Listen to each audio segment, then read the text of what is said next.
इथं आपल्याला या जिओजेब्रा स्क्रीनवर ए आणि बी पॉइंट दिसायले, तर हे जोडण्यासाठी आपल्याला स्टेटमेंट टूल वापरायचं आहे. कोणता? Statement tool. आपण जिओजेब्रा कॅल्क्युलेटर सूट हे सॉफ्टवेअर बघत आहे, त्याच्याने जिओमेट्री हा सब्जेक्ट आपल्याला सोपा जातो. ठीक आहे. तर सेगमेंट घेतला मी, सिलेक्ट केलं, नंतर ए पॉइंटला क्लिक करा आणि नंतर बी पॉइंटला. राईट.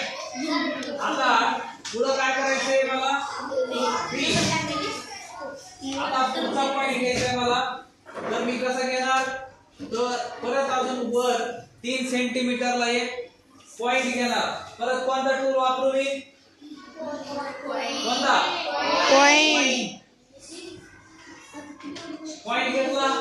आता बी पासून मी इथं 3 सेंटीमीटरला अजून एक पॉइंट घेतला. काय आला तो?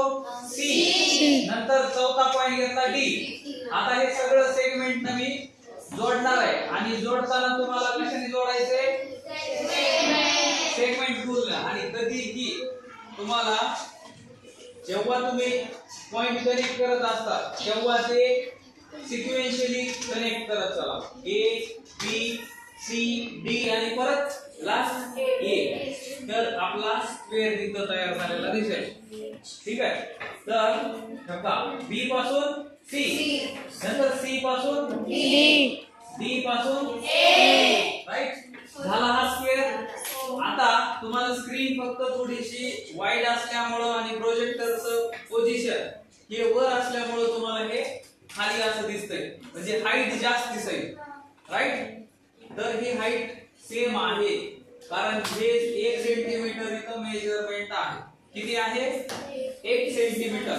म्हणजे इथून 3 सेंटीमीटर, इथून 3 सेंटीमीटर, पुन्हा राईट ते लेफ्ट 3 सेंटीमीटर, डी पासून ए 3 सेंटीमीटर. म्हणजे हा काय आहे? काय आहे हे? पूर्ण आकृती कशाची आहे? स्क्वेअर.